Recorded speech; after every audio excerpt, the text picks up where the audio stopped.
2 rooms on the Hindenburg. One has a window, one does not. On the 6th of May, 1937, that will be the entire difference between living and dying, and it will be decided in 32 seconds. But today is 1936, and nobody aboard knows that yet. Today, the window is just the finest view in the world, and the windowless cabin is simply the cheaper one, and you have 2.5 days ahead of you on the largest object that has ever flown. Let me show you around. It starts in a hangar outside Frankfurt, where a steward in a white jacket goes through your pockets. Matches, lighter, anything that strikes. They go into an envelope with your name on it, and you'll get them back in America. Your suitcase has already been weighed. Over 20 pounds costs extra. Almost everything you're about to love about this ship exists for one reason, and that is the first clue. Then you walk out underneath her, and the sky goes away. 803 feet of silver-doped cotton over a duralumin skeleton, 135 feet thick at the waist. You could lay 3 Boeing 747s nose to tail in her shadow and still have length left over. She is only 80 feet shorter than the Titanic, and unlike the Titanic, she is above your head. There's no runway at Rhine-Main. There's nothing for the Hindenburg to run along. Hundreds of men are holding her down, not cables to a tower, men with their hands on ropes walking her out of the shed and onto the field like a barge.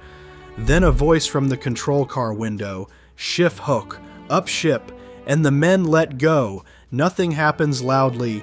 There's no acceleration, no push in the small of your back, no engine noise at all. The grass simply stops touching you. You're at an open window watching the airfield sink, and the passenger beside you hasn't noticed yet, because there's nothing to notice. The Hindenburg doesn't take off. She stops being held. At around 700 feet out along the hull, 4 Daimler-Benz diesels catch and settle into a hum you can barely hear, and only then does the journey begin. She was already flying before the first engine turned. The diesels are for steering and for arguing with the wind. Now, the promenade. Down each side of the ship runs a long gallery of windows, slanted outward so you can look straight down. And this is the part nobody believes. They open. You can put your arm out of the window of an aircraft in flight and feel the North Atlantic go past at 76 miles an hour, and your hat stays on your head. Because she's low. 650 feet above the water, low enough to read the wake of a freighter, low enough that when someone spots whales, the captain will ease the engines and turn so the passengers on the other side get to see them too. So why fly a transatlantic liner at the height of a radio mast? Because of a rule Hugo Eckener beat into every captain he ever trained. Pressure height. As an airship climbs, the air outside thins and the hydrogen inside expands, and the 16 gas cells swell against their nets. Go high enough and they would burst, so they can't be allowed to. 14 automatic valves are fitted to open by themselves and dump hydrogen into the sky the moment the pressure gets too high. Nobody decides that. The thinning air decides it. And hydrogen venting into moving air along the top of a metal structure carrying a static charge in weather is exactly how airships die. It had already happened, repeatedly to other people's ships, so Eckener's ships fly low, always well underneath the altitude where the valves open on their own so that gas is never released unless a man chooses to release it. Which means the reason you can lean out of a window over the Atlantic and watch a whale breathe is that the Hindenburg is flying low to avoid setting herself on fire. The most beautiful thing on this ship is a safety margin. Dinner is at 7. Fresh flowers, Rhine wine, china with the Zeppelin crest on it, all of it cooked on electric ranges, because there is not one open flame anywhere on board. Afterwards, go into the lounge and knock on the grand piano. It answers wrong. It's a Bluthner built of aluminium alloy and wrapped in yellow pigskin, and it weighs under 400 pounds. A normal one weighs twice that. Somebody at a piano firm in Leipzig was handed a weight budget and told to make music out of it. Now press the wall of your cabin, it gives. It's foam with fabric over it. The wall between you and a stranger is a cushion. There are 25 of these cabins in a block at the center of a deck, and not one of them has a window. There's one shower for 50 passengers. You book a slot in advance, and what comes out of it is best described as a polite cough. The Hindenburg is a 5-star hotel in which every single object has been weighed and argued over, which raises a question. If a piano is a negotiation and an ashtray is a negotiation, where does spare lift come from? It comes from the accident. She wasn't designed for hydrogen, she was designed for helium, which does not burn. In October 1930, the British airship R-101 came down in a field in France. Most of the people aboard survived the impact. The fire afterwards killed them. Hugo Eckener read the reports, threw away his plans for a smaller ship, and drew a much larger one, because helium lifts less than hydrogen. So a helium airship has to be bigger to carry the same people. The Hindenburg is that size because she was meant to be safe. Then the Zeppelin company bought 5,000 kilograms of duralumin out of the R-101's wreckage and built parts of her from it. She is, in places, made from the bones of the airship whose fire taught them to be afraid of fire. There was one problem. Essentially all of the world's helium was under Texas, and America had banned its export in 1925. That ban had nothing to do with the Nazis, whatever you may have heard. It was past almost a decade before they took power. America simply didn't have enough helium for its own navy. Eckener waited for it to lift. It never lifted. And so a ship designed around a gas that cannot burn was inflated with 7 million cubic feet of the gas that does. Hydrogen lifts about 8% better than helium. That is the whole tragedy in one number. Because she'd been sized for the heavy gas, the light one left her with lift to spare. And spare lift is spare weight. So this winter, when she's laid up at Frankfurt for her refit, the company is going to spend it. 9 new cabins on B deck, slightly larger than the ones above, with windows. The extra danger bought the extra comfort. Directly, line by line, it's an invoice. If you're the sort of person who wants to know why a machine is shaped the way it is, subscribe, and I'll take you inside another one next week. Now come downstairs, because there's a room on B deck that shouldn't be possible. At the bottom of the stairs there's a bar and Max Schulze behind it, and he'll make you an LZ-129 frosted cocktail, which is gin with a splash of orange juice. Past the bar there's a door. Behind that door there's another door. They built a smoking room. Inside a ship holding 7 million cubic feet of hydrogen, they built a room for smoking. They weren't fools. It's 1936. Almost every adult smokes, and a man who can't have a cigar for 3 days takes the boat instead. So they solved it with physics. The 2 doors are an airlock, never open at the same time. The room beyond is held at higher pressure than the rest of the ship, so that if hydrogen ever came looking for it, the air inside would push back out rather than let it in.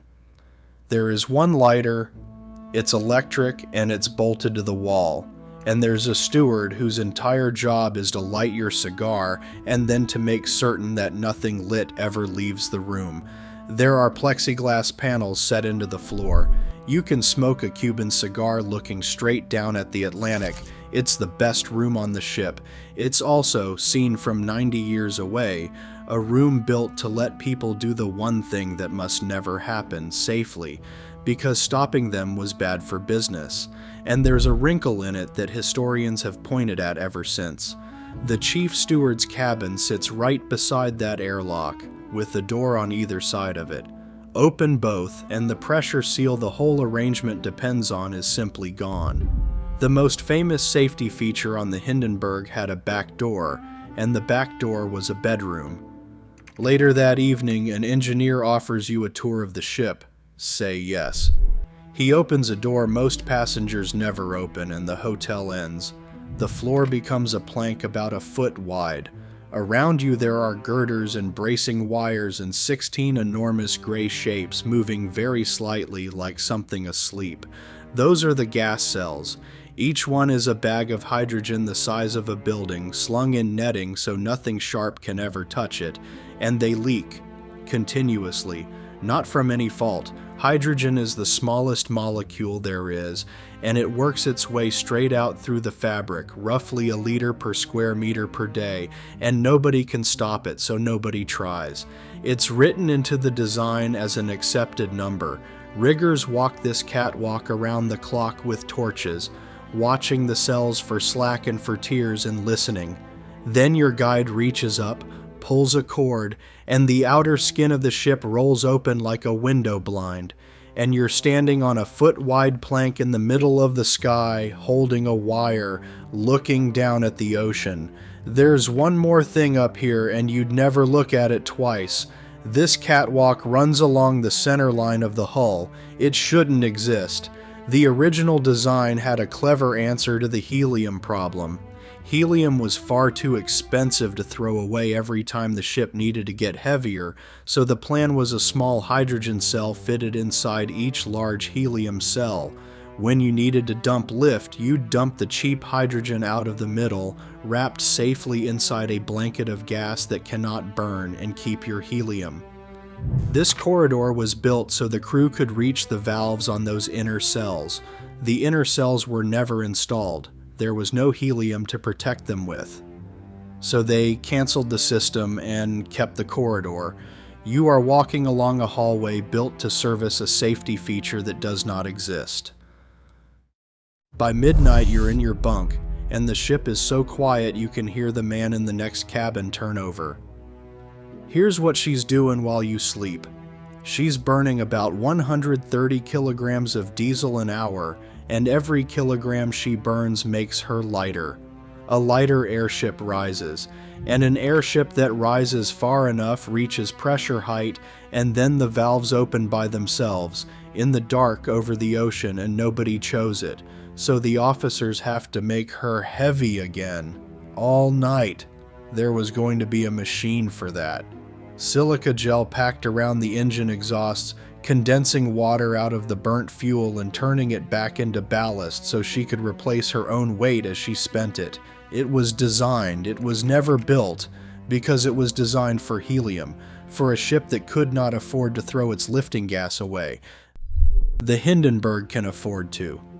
Hydrogen is cheap, so instead of recovering water, they open the valves. On an average North Atlantic crossing, the Hindenburg deliberately throws away between 1 and 1.5 million cubic feet of hydrogen. Not as an emergency, as the routine. The cheapest way to keep her level is to keep venting the flammable gas out of the top of the ship all the way across the ocean into whatever weather happens to be up there. And the men at the gas board barely think about it, and you have to understand why, because it isn't arrogance. Commercial Zeppelins have been carrying passengers for 30 years, tens of thousands of people, over 1 million miles, across more than 2,000 flights. Not one passenger injured, not one. The system works. It has always worked. You fall asleep. It's the quietest bedroom in the world. That's the day. Frankfurt to Lakehurst in about 65 hours, at a time when the Queen Mary, the fastest ship in the world, needs 5 days to do it in normal service. In 1936 alone, she crosses the Atlantic 34 times, flies 191,000 miles, and carries 2,798 people without a scratch on any of them. On the 6th of May, 1937, the Hindenburg came into Lakehurst, New Jersey 12 hours late, waiting out a thunderstorm with 97 people aboard. The piano was gone by then. They'd taken it off to save weight. On the approach, she was heavy in the tail and wouldn't level, so the officers valved hydrogen. then more hydrogen, then dropped a ton of water ballast, then sent 6 men running to the bow to be a counterweight, then something ignited and everything above the passenger decks came down through them. 32 seconds. That's the whole event. 35 people aboard died and 1 man on the ground and 62 lived. Now you know why I started with the 2 rooms. The people standing at the promenade windows lived. Nearly all of them, because the windows were right there, and they opened and they jumped. The people in the 25 windowless cabins at the center of A deck mostly did not. Neither did most of the men out along the keel. Max Schulze died at his bar behind the airlock. Every room I have walked you through today became, for 32 seconds, a survival rate. The Daner family were at a dining room window watching the landing. Matilda Daner picked up her 10-year-old son Walter and dropped him out of it. Then she picked up her 8-year-old Werner and he bounced off the window frame, so she picked him up and did it again. Then she turned to her daughter. Irene was 16 and her mother could not lift her. Matilda jumped and broke her pelvis in 3 places. Irene got herself out, and men on the ground beat the fire out of her hair with their bare hands, and she died in hospital that night. Herman Daner never got out at all. They identified him by his wedding ring. Werner Daner, the boy his mother threw twice, lived until the 8th of November 2019. He was the last person alive who had ever been aboard her. The Hindenburg wasn't destroyed by arrogance or by a bomb or by her paintwork.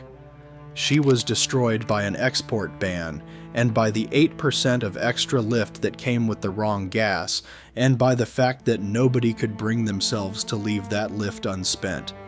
She was a magnificent machine, doing exactly what she was designed to do, filled with the one thing she was never designed to hold. Eckener swore he would never fly a passenger on hydrogen again. He went to Washington and he got a promise. Then Germany annexed Austria. If you want to know what they did with the ship they had already half built, it's on screen now.